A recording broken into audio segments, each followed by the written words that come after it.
Yo tout le monde, j'espère que vous allez bien. Aujourd'hui, nouvelle vidéo sur Naruto X Boruto Ninja Voltage. Et on va partir pour une vidéo prédiction. Alors j'espère que vous êtes prêts pour cette vidéo. On va parler du prochain portail qui arrive demain, alors où vous regardez cette vidéo, donc mercredi 9 mars. Pour cette vidéo, Darkshin n'a malheureusement pas pu se rendre disponible, mais c'est pas grave, on va quand même faire la vidéo. J'espère qu'elle va vous être utile et qu'elle va vous plaire surtout. N'hésitez pas à mettre un petit pouce bleu et à vous abonner, ça fait toujours plaisir. Alors pour ce portail là, on va parler de deux choses très différentes. Il y a des leaks dans la vidéo, les leaks qui sont sûrs parce que c'est les développeurs qui ont confirmé ça, et des prédictions. Les prédictions, c'est uniquement mon avis et mes hypothèses sur ce qui pourrait arriver demain.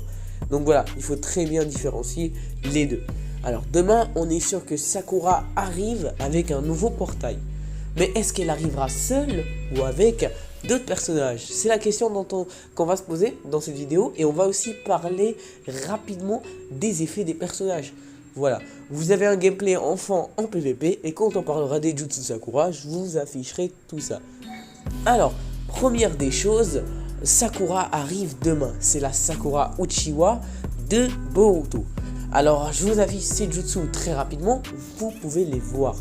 C'est des très belles artworks, rien à dire. Ils font toujours du bon boulot par rapport aux artworks.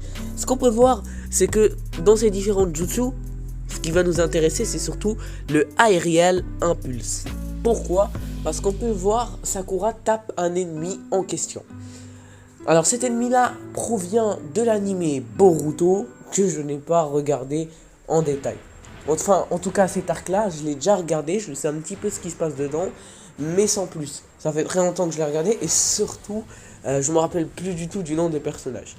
Bref, c'est censé être plusieurs clones de personnages, et Sakura, c'est un peu un arc qui se focus sur la famille Sakura en général. Gardez bien ça en tête, parce que ça va nous servir plus tard dans la vidéo. Justement, du coup, Sakura affronte un ennemi, et on peut se baser du coup pour savoir sa technique de cet arc-là. Alors, n'hésitez pas à me dire si vous avez vu Boruto, quelle est cette technique, hein, parce que moi je la connais pas du tout. Mais en voyant le nom, on pourrait tout simplement dire que c'est une attaque où Sakura se propulse en avant. Alors pourquoi ce jutsu nous intéresse? Parce que du coup, s'il y a cet ennemi-là et que le jeu se focus sur cet arc-là, on pourrait avoir une idée sur les prochains personnages qui arrivent. Alors, tout d'abord, on a Sasuke Wandering. Sasuke Wandering est très probable qu'il puisse arriver. Ça, c'est ma première théorie. Un duo Sakura Uchiwa, Sasuke Uchiwa, ça peut être assez intéressant. Alors, on aurait les deux personnages et le troisième serait un Rockit au moment du SAM. Parce que n'oublions pas qu'il y a encore un SAM qui se prépare. Donc, ce serait très intéressant de voir ces deux personnages-là. Et ça ferait invoquer beaucoup de monde dans Sasuke, hein, on va pas se mentir. Parce que on a beau chercher de l'originalité, on n'aime que du Sasuke et du Naruto dans le jeu. Ça fait plaisir de voir une Sakura, mais ils l'ont sorti au mauvais moment. Bref, ça, ce sera le sujet d'une autre vidéo. Après, la deuxième théorie serait d'avoir la famille Uchiwa dans le même portail. Ce serait assez insane, mais d'avoir une Sakura, un Sasuke Wandering et une Sarada. Ce serait insane, parce que Sarada n'a pas de Rockit depuis très longtemps, et elle commence à se faire assez vieille. Le perso est très très vieux, et surtout, ce qui m'a assez interpellé, c'est que le personnage a deux formes, on le sait déjà. On a une Sarada avec le bandeau, et une Sarada sans le bandeau justement. Alors la Sarada sans le bandeau est totalement oubliée dans le jeu, hein, on va pas se mentir, c'est la première version, c'est la Sarada V1 tout simplement. Elle n'a même pas de 7 étoiles, alors que l'autre Sarada a justement un linkboard, ça on l'oublie souvent, mais l'autre Sarada a justement un linkboard. Alors peut-être qu'on aurait l'arrivée d'une Sarada Rockit ou d'une nouvelle Sarada tout court, donc d'un nouveau personnage, ce serait assez insane, parce que le personnage date d'il y a très longtemps, il n'a pas eu de Rockit, et ça commence à durer et dater de très très très longtemps. Alors j'espère en tout cas que le personnage va avoir un Rockit ou une nouvelle version, ça on le sait pas. Ça c'était pour la deuxième théorie. La troisième théorie, ce serait d'avoir Sakura Uchiwa toute seule. et avoir la suite dans une partie 2 de la célébration.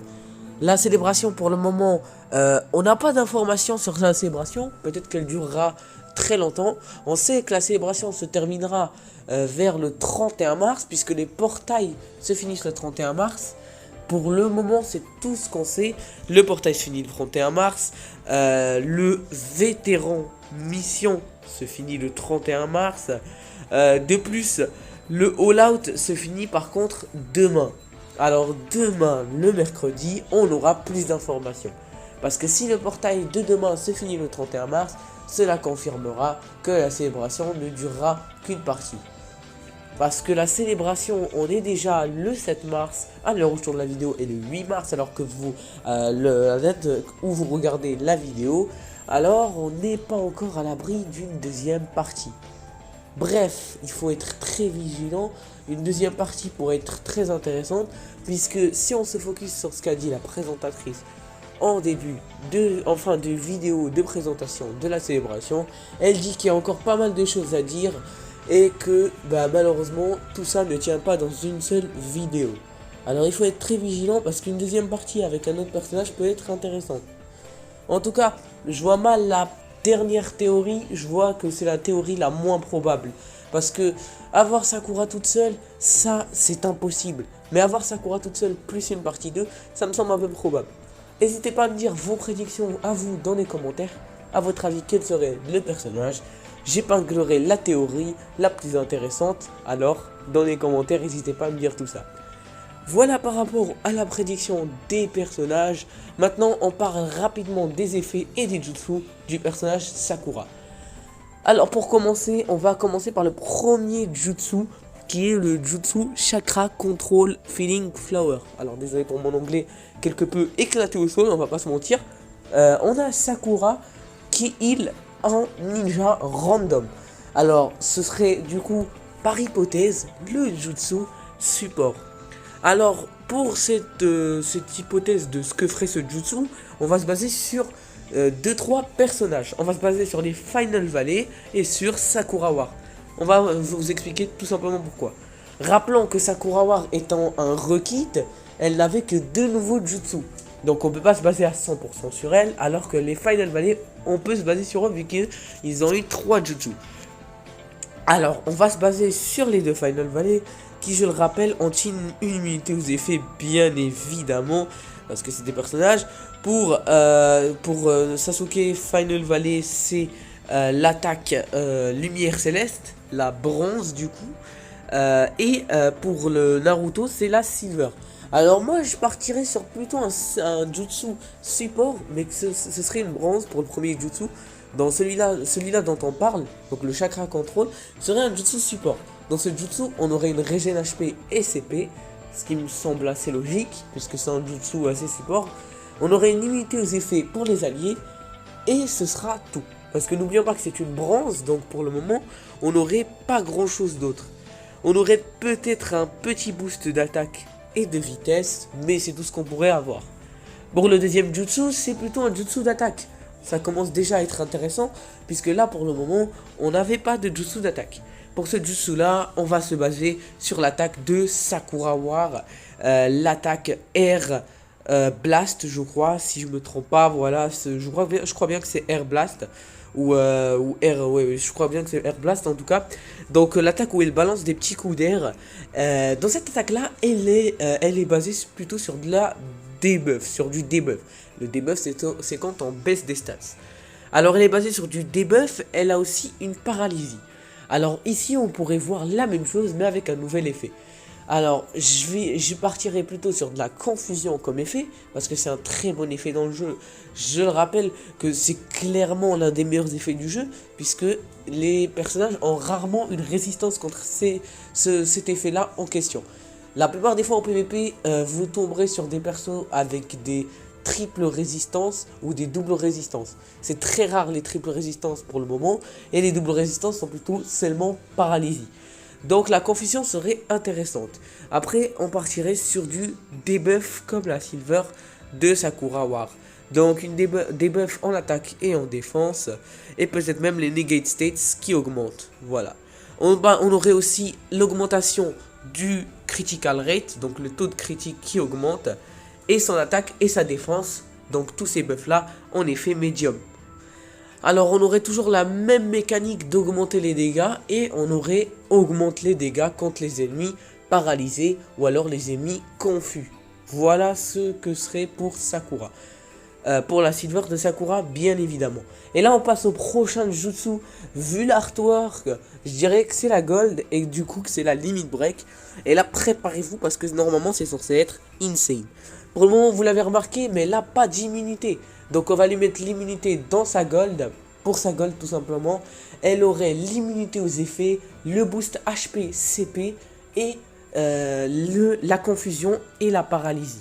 Alors ce jutsu là, qu'est-ce qu'il fera? Il fera de la paralysie, il fera de l'invincibilité et de l'immunité aux ennemis, de l'immunité effet aux alliés. Elle va aussi baisser la défense et l'attaque avec ce jutsu. Et du coup, voilà, augmenter, donc, on a le côté buff avec la régène CP, la régène HP. On a le côté confusion et paralysie avec ces deux jutsu là. Donc avec sa limit break, elle aurait une confusion. Et pendant ce temps là, elle rendrait les alliés invincibles, augmenterait la vitesse. Donc pour le côté support de ce jutsu, on aurait une augmentation de vitesse, une invincibilité et une régène HP et CP. Et pour le côté dégâts, on aurait de la paralysie, on aurait de l'augmentation de la critical rate, de l'attaque et de la défense, et un debuff attaque et défense du personnage ennemi tout simplement. Tout ça serait en effet médium, et ces effets là passeraient en effet large au niveau 8 de ce jutsu. Pour les limites break effect, je ne sais pas forcément ce qu'on aura. On aura des effets aléatoires, je ne préfère pas faire de prédiction par rapport à ça. On aura peut-être une nouvelle mécanique. Voilà, pour pas être très lent, ce que sont mes prédictions pour le personnage. J'aurais bien voulu rentrer un peu plus en détail, mais la vidéo serait bien trop longue. Pour le moment, j'espère que ça vous a suffi, que vous avez passé un très bon moment en regardant la vidéo. N'hésitez pas, comme je vous ai dit, à mettre vos prédictions dans les commentaires. Malgré que Darkshin n'ait pas pu être présent pour cette vidéo, on vous souhaite quand même une très bonne journée à vous, une très bonne soirée, et à une prochaine vidéo les gens. Ciao tout le monde.